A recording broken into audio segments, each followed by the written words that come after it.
Olá, seja bem-vindo a mais um estudo do livro de Mateus. Se você chegou aqui agora, esse é um estudo que nós estamos fazendo já há algum tempo sobre o livro de Mateus, né? Quem foi Jesus, como que ele caminhou e o que ele fez. E agora nós estamos no capítulo 9. Eu convido você então a quietar o seu coração, silenciar a sua mente, né, e deixar que o próprio Espírito, o Espírito que te habita, né, testifique essa palavra. Ele traga, quando eu falo testificar, eu estou falando que ele vai trazer para você compreensões, entendimentos, que às vezes nem é o que eu falei aqui.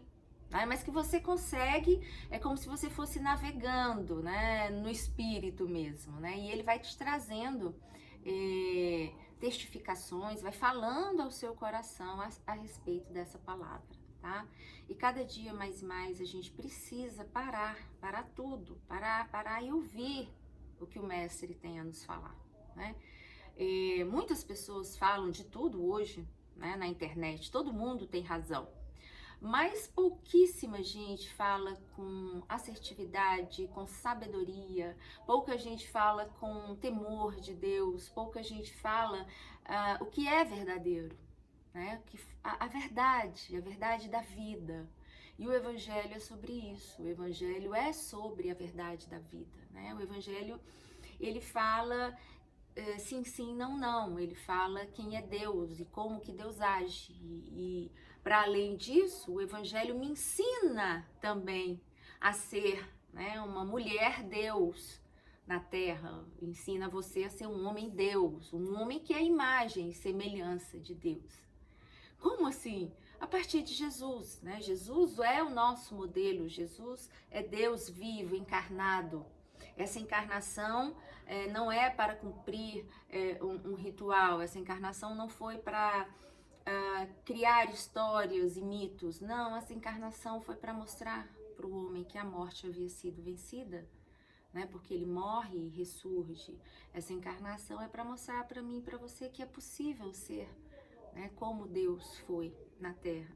E para isso a gente precisa aprender, porque ninguém nasce sabendo, pelo menos até onde a gente tem notícia não. Porque até o próprio Jesus, Hebreus vai dizer, né, ele padeceu, ele aprendeu. Lá em Hebreus 3, ele vai falar, ele mesmo, ele aprendeu a partir dos seus sofrimentos. Então, se Jesus aprendeu, que dirá eu e você? Então, nós estamos lá em Marcos 5, né, porque eu expliquei para vocês em vídeos anteriores que conquanto esse mesmo texto esteja em Mateus 9, ele é melhor explicado a partir de Marcos 5, tá? Então, nós lemos até o 36, que foi quando Jesus disse para Jairo, não temas, crê somente, porque chegaram em Jairo e falaram, olha, sua filha morreu. E Jesus vira para Jairo e fala, não temas, né? Não deixa o medo te paralisar. O medo, ele vem nesse movimento mesmo, de fora para dentro. E Jesus foi com Pedro, Tiago e João, irmão de Tiago, foram os três à casa de Jairo.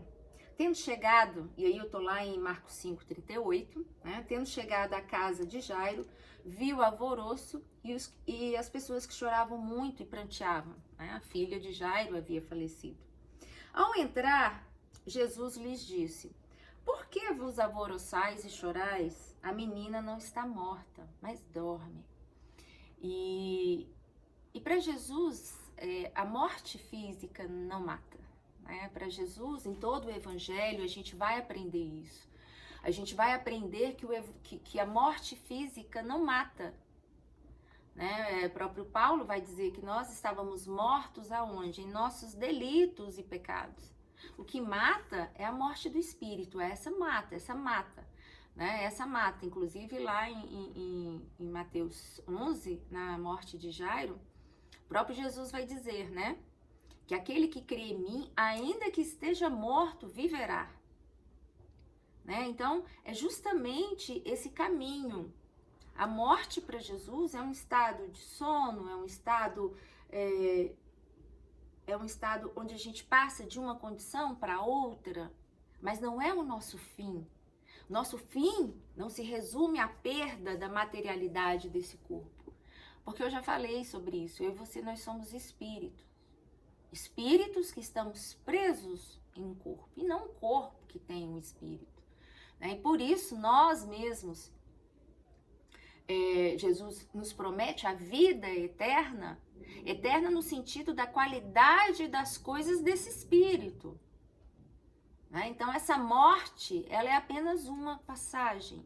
E essa mesma situação ocorre lá com Lázaro, quando ele vai falar, olha, essa doença não é doença para a morte. Porque o que mata o ser humano mesmo não é a morte física. A indiferença mata, a falta de amor mata, né?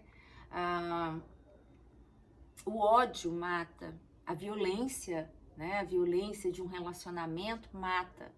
Então, para Jesus, o que mata é as coisas que podem alcançar a alma do indivíduo. Isso sim, de fato, tem o poder de matar. E ele vai dizer, olha, muito dentre vós aqui estão mortos. Aí os hebreus ficaram loucos. Como assim? Como assim? As pessoas não vão entender. Por quê?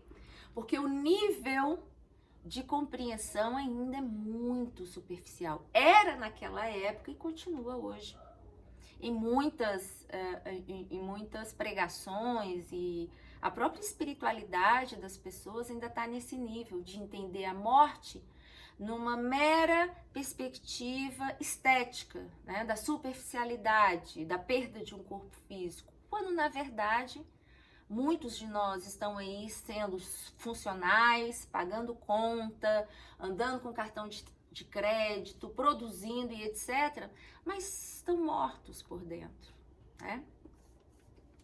E é nesse sentido que Jesus vai dizer aqui que a menina de Jairo, ela não está morta, né? Ela dorme. Mas riam-se dele. Tendo ele, porém, feito sair a todos, tomou consigo o pai e a mãe da menina e os que vieram com ele, e entrou onde ela estava.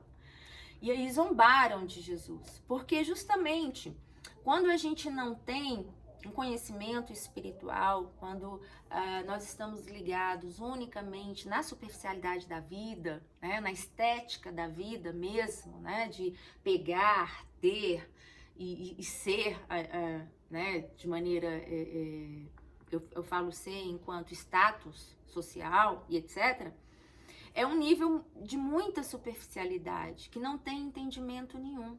E as pessoas, né, lembra da multidão? É essa mesma multidão que zomba. Porque são essas pessoas que estão preocupadas unicamente, né, com os milagres, com o benefício para si mesmo dessa realidade que era a realidade de Jesus.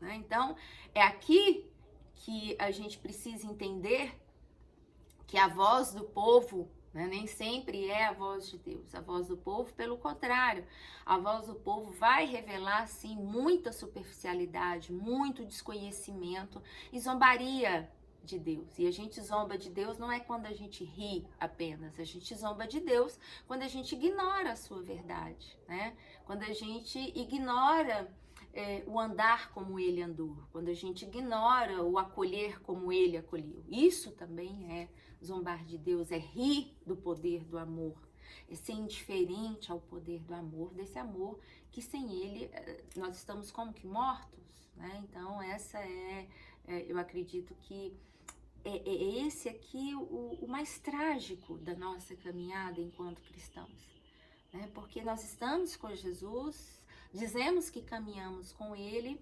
gostamos inclusive dos seus milagres, batemos palmas, mas não entendemos a profundidade, as implicações do evangelho na nossa vida, né?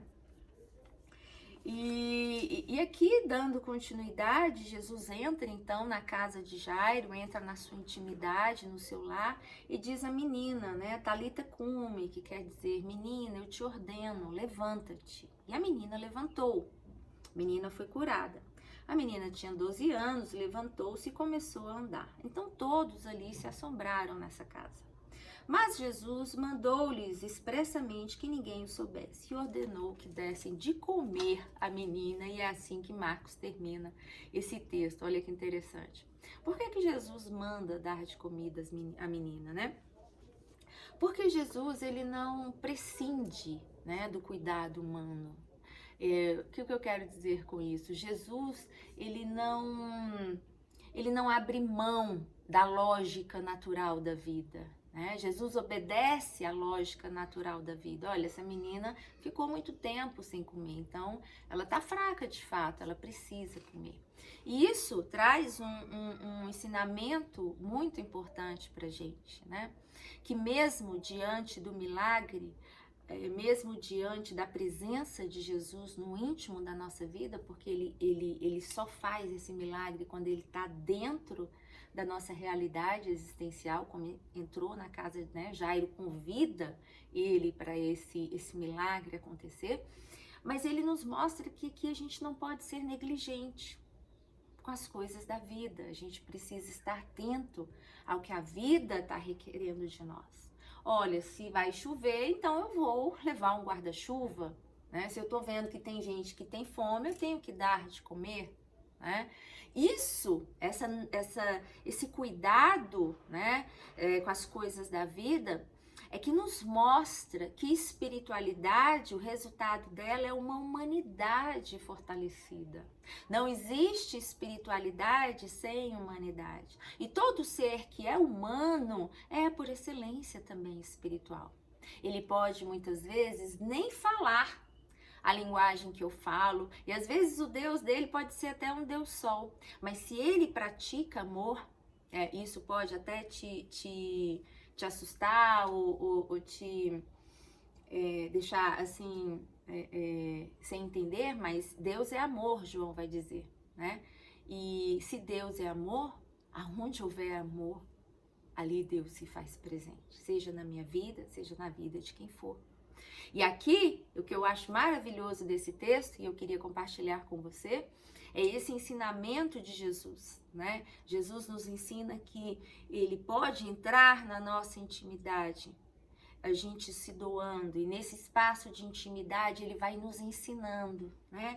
Conciliar uma espiritualidade sadia e com isso desdobrar, implicar numa humanidade saudável, numa humanidade que de fato, né, seja cuidadosa, seja amorosa com o poder da vida.